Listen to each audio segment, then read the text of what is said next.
En las pruebas hemos registrado velocidades de hasta 90 kilómetros por hora. Si un proyectil compacto y pesado, como una piedra o una bola de metal, golpea un cráneo humano a esa velocidad, provoca graves compresiones que pueden hacerlo estallar. Tales fracturas suelen inducir a hemorragias internas y daños cerebrales que pueden causar la muerte. Por eso lo que parece una inofensiva onda era de hecho un arma letal. Aníbal tenía bajo su mando al mejor ejército de la época. ¿Pero bastaría con eso? Había logrado la victoria, pero seguía atrapado en territorio enemigo. Las vías de abastecimiento a través del mar estaban cortadas, ya que la flota romana mantenía la costa italiana bajo su estricto control. La retirada por tierra la impedían los Alpes y no podían esperar apoyo del exterior. Su única oportunidad era ser más ingenioso que el adversario. Por su parte, Roma confiaba en su superioridad numérica y envió legiones de refuerzo para enfrentarse a los cartagineses en la orilla de un pequeño lago, el Trasimeno, el lago de Perugia.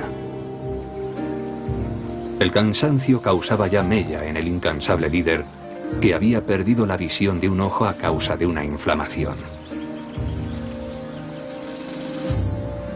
Pero no era momento de relajarse. Un ejército romano mucho más numeroso que el suyo avanzaba hacia ellos. El plan de Aníbal consistía en aprovecharse del agua una vez más y en una ingeniosa artimaña para destruir al enemigo. Durante la noche, Aníbal preparó un temerario engaño. Encendiendo antorchas a lo largo de la orilla del lago, simuló un campamento militar para que lo vieran los exploradores enemigos. En realidad, Aníbal ya había trasladado sus tropas para tender la emboscada. El idílico lago se convirtió en una trampa mortal. Al amanecer, los romanos atacaron lo que creían un campamento, lanzándose con ello a su perdición y quedando atrapados entre el lago y las tropas de Aníbal. Una vez más, la superioridad militar quedó eclipsada por la astucia y la inteligencia.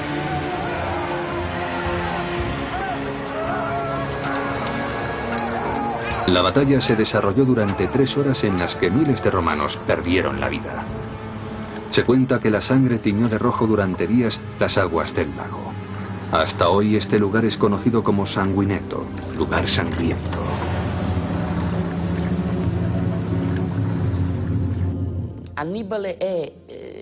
Aníbal era duro con su enemigo, porque ante todo, primero era duro consigo mismo. Había madurado con un gran sentido de la responsabilidad ante la nación por la que luchaba. Aníbal procede de una civilización despiadada, un mundo que cree en dioses crueles. Según los historiadores antiguos, su dios, Baal, exige a los cartagineses el sacrificio de sus propios hijos en su honor. Y de hecho, en territorio cartaginés, los arqueólogos han descubierto hasta ahora 20.000 tumbas con restos carbonizados de bebés. Estas excavaciones confirman los motivos por los que Cartago tenía tan mala reputación en el mundo antiguo.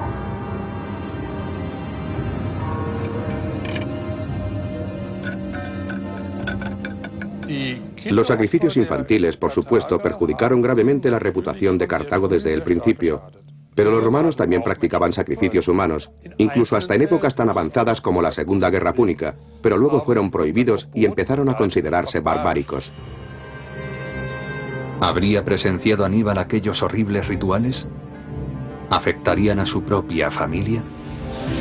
Especialmente en tiempos de crisis, como después de la primera derrota contra los romanos, los cartagineses trataban de ganarse los favores de los dioses sacrificando niños.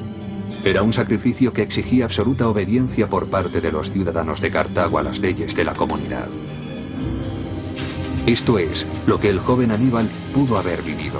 Sus padres también sacrificaron a uno de sus hijos en una época de mucha agitación.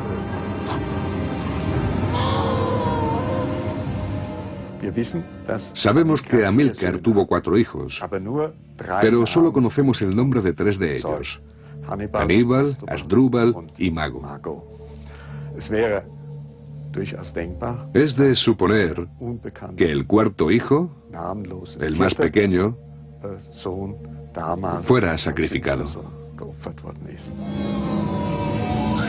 Los padres entregaban a sus hijos al sacerdote, que los mataba de un misterioso modo, según las crónicas, y los arrojaba luego a las llamas.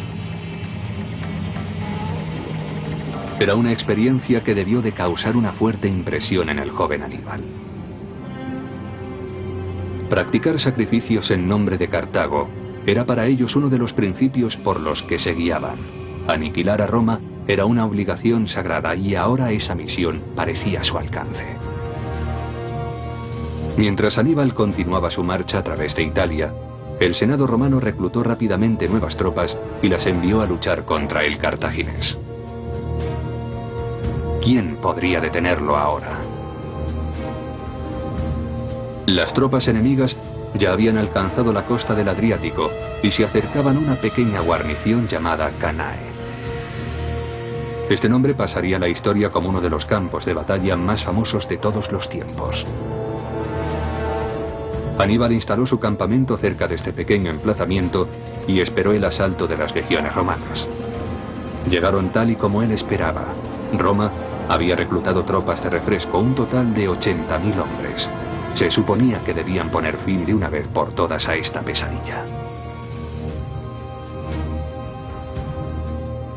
Roma envió al más numeroso de todos sus ejércitos a las llanuras de Canae.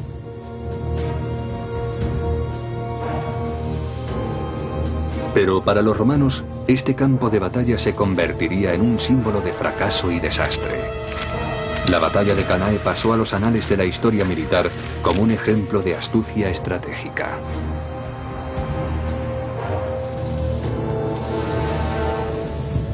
Esta animación digital muestra el desarrollo de los acontecimientos. Enfrente el campamento cartaginés, al fondo las legiones romanas. El primer golpe lo dieron las tropas de Aníbal armadas con hondas, un ataque perfectamente planeado contra los romanos. Luego, estas tropas se replegaron tras sus propias líneas.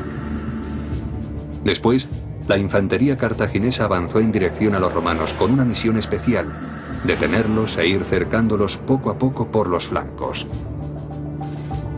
Los romanos no eran conscientes aún del peligro mortal que les acechaba. La batalla se decidió a sus espaldas. La caballería de Aníbal cerró de inmediato la trampa, bloqueando a los romanos en un cerco. Aníbal suplió, como dice un proverbio chino, la piedra con el papel.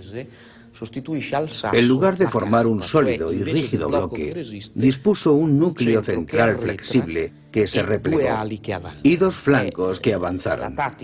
La de Canae fue una táctica inusual, el mejor ejemplo de maniobra de cerco de los tiempos antiguos. Dentro del cerco quedó atrapado un ejército al completo. La masacre fue de proporciones devastadoras.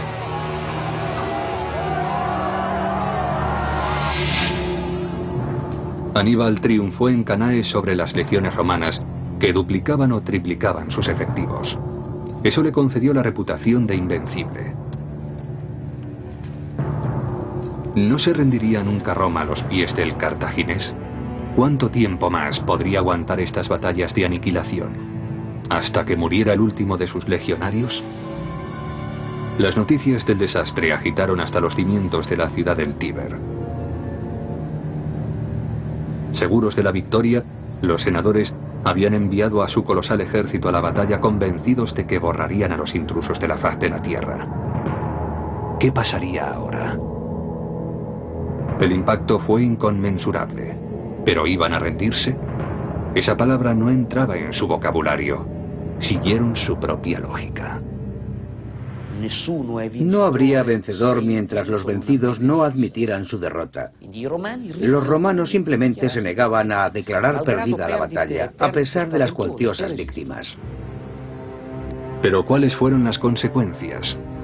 Escipión escapó apurado del infierno de Canae, después de sufrir en sus propias carnes el genio militar del cartaginés. Todo estaba en juego. ¿Podrían detener a Aníbal? ¿Quién sería capaz de salvar a Roma ahora? ¿Los dioses?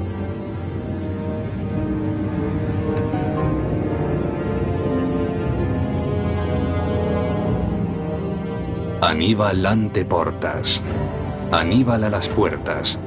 Era el grito de desesperación que se escuchaba en las estrechas calles romanas. ¿Estaban contados los días de Roma? Esperaban que en cualquier momento los cartagineses sitiaran la ciudad. Pasaron semanas de espera y miedo, pero Aníbal no atacaba. ¿Por qué? También los generales de Aníbal estaban estupefactos. Sabes cómo ganar, pero no cómo explotar la victoria, era la acusación que le hacían. Estaba desaprovechando los frutos de su gran éxito, pero Aníbal se negaba a atacar Roma. ¿Qué le hacía dudar? ¿Acaso el miedo? ¿Una prudencia exagerada, como dicen algunas de las crónicas? ¿O bien al contrario, la previsión y la evaluación cabal de la situación? Aníbal también salió debilitado de la batalla de Cannae. Por supuesto, sus pérdidas habían sido inferiores a las de los romanos, pero si consideramos su posición estratégica, lejos de sus bases de operaciones, supongo que no le resultaría fácil sustituir a los hombres perdidos en la batalla. Aquel fue el factor clave que coartaba su ataque a Roma y el fin inmediato de la guerra. Pero el camino hacia la victoria conducía solo a través de las murallas de la capital del naciente imperio. La fuerza militar de Roma no residía en la propia ciudad, sino en las tierras que la rodeaban, donde el Senado reclutaba más de la mitad de sus tropas. Sin embargo, estos hombres eran miembros de las tribus italianas que habían sido subyugadas por Roma en violentas batallas. Ahora tenían que servir en el mismo ejército que los legionarios del Tíber, una hermandad forzada. Ellos constituían el apoyo que necesitaba Aníbal, cuyo objetivo no era otro que poner a los aliados de Roma de su parte. Los aliados de Roma se mantuvieron leales después de Cannae. Seguramente preferían seguir del lado de los romanos que pasar a depender de Aníbal. Esta vez cometió un grave error. Los aliados de Roma se negaron a desertar de su ejército. El Senado había aprendido también la lección. El cónsul Fabio Máximo permitió simplemente que el invencible ejército cartaginés cayera en la desesperación y se negó a retarlo de nuevo. Pasó a la historia como Cunctator, el contemporizador que se convirtió en título honorífico gracias al éxito de su estrategia de desgaste. La situación era absurda para Aníbal, que desde entonces atravesó el territorio enemigo sin librar batalla, a través de intrincados senderos, sin meta visible. Una campaña sin objetivo, una victoria sin derrota.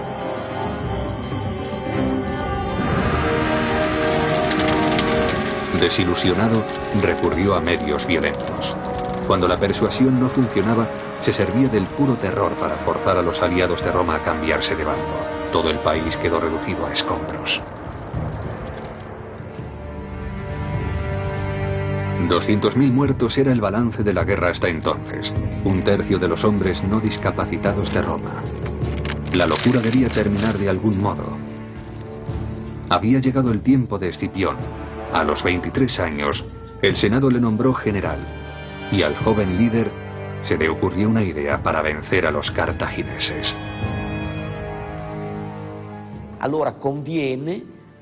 Debían reclutarse más legionarios que lucharan contra Aníbal en lugares donde éste no estaba. Aníbal podía tener muchos dones, pero no poseía el de la ubicuidad. Especialmente en España. Mientras Aníbal vagaba sin rumbo por Italia, Escipión y sus fuerzas ocuparon la colonia cartaginesa. Para este romano la batalla era además una forma de restaurar el honor de su familia, ya que tanto su padre como su tío habían perdido la vida en enfrentamientos contra Aníbal. La primera gran operación de Escipión era ya un enorme éxito. Tomó Cartago Nova por sorpresa. Con la caída de la capital cartaginesa en España, no solo corría riesgo el destino de la colonia. Después de todo, las minas de plata habían estado alimentando la campaña militar de Aníbal. Las tornas de la guerra estaban cambiando.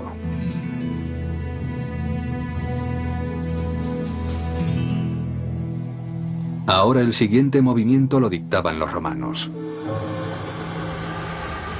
Aníbal recibió una macabra sorpresa como parte de una estrategia de guerra psicológica.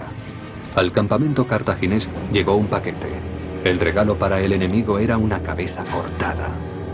Del rostro deformado se distinguían los ojos sin vida de su hermano Asdrúbal, que miraban fijos al general. Asdrúbal había sido asesinado por los romanos cuando él y su ejército abandonaban España en un intento por acudir en ayuda de Aníbal.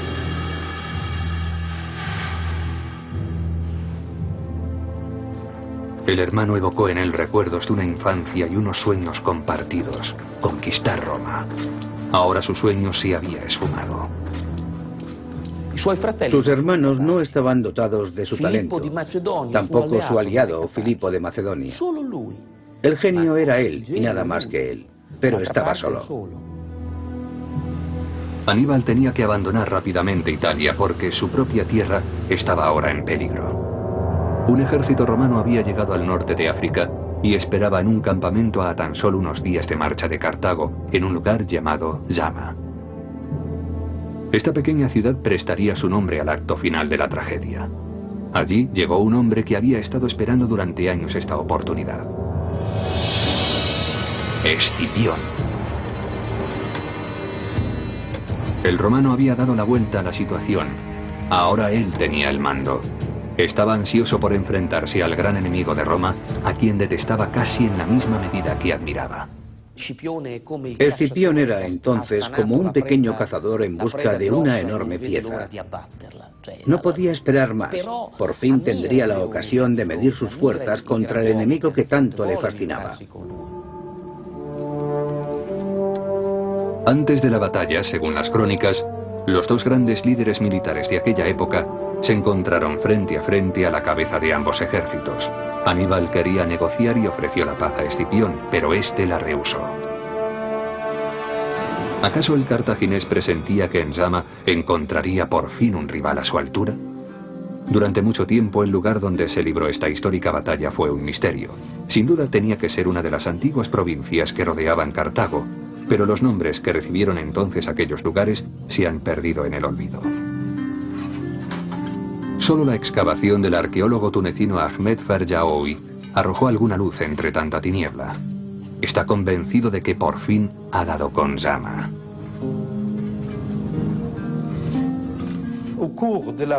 Durante la excavación descubrimos una inscripción en latín donde se leía "El pueblo de Zama Regia".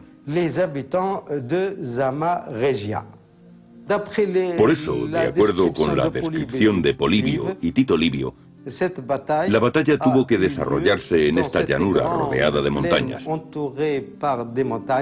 no lejos de la ciudad llamada Zama Regia. Dos ejércitos, con 50.000 hombres cada uno, se enfrentaron en el campo de batalla de Zama.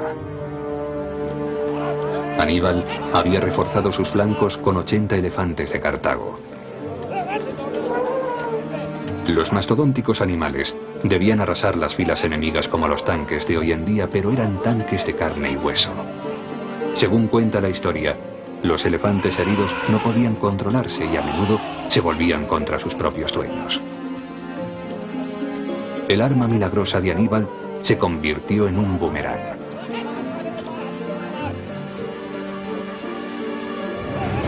Pero no había opción. Los temibles animales fueron seguidos por un ejército de soldados, en su mayoría inexpertos.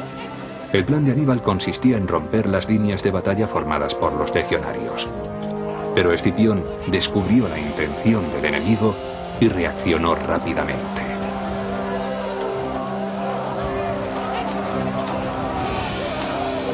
Fue una maniobra táctica que no percibió Aníbal. Era la primera vez que empleaba tantos elefantes en una batalla. Un error fatal.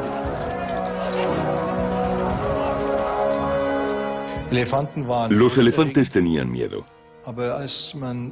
Escipión y los romanos por fin descubrieron el talón de Aquiles de los elefantes y dieron con el modo de esquivarlos y conseguir que se volvieran contra sus propios dueños. No fue una táctica demasiado ingeniosa, pero sí increíblemente eficaz, porque confundió a los cartagineses y a sus tropas auxiliares.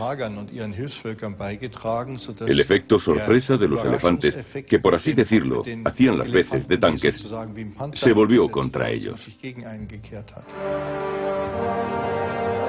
El ataque inicial sobre el que Aníbal había depositado todas sus esperanzas fue un fracaso, y el resto del ejército cartaginés no era rival para las legiones romanas. La guerra estaba perdida, una sola derrota después de una interminable serie de victorias, pero una derrota definitiva. Logró salvar la vida. Su admirador secreto, Escipión, no insistió en su búsqueda, pero los senadores pedían su cabeza. A partir de entonces, el destino de Aníbal no fue otro que escapar de los romanos que seguían sus pasos. Su huida le llevó a Armenia. El hombre que había enseñado a Roma el significado del miedo encontró refugio entre los enemigos de la superpotencia, pero no por mucho tiempo. El brazo del Senado se extendía hasta los lugares más recónditos del mundo conocido. Durante 20 años, la presa consiguió eludir a los cazadores, pero finalmente hallaron su rastro. Estaba preparado para aquel momento.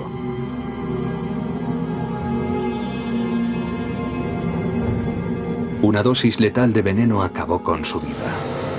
El año fue 183 a.C. El lugar, un pequeño poblado en la actual Turquía. Aníbal, el que una vez fuera el azote de Roma, moría de forma triste y miserable, en soledad. Si aquello hubiera funcionado, el curso de la antigüedad hubiera discurrido por otros derroteros, ya que hubiera desaparecido el foco romano y habríamos tenido una perspectiva distinta de la historia del mundo antiguo.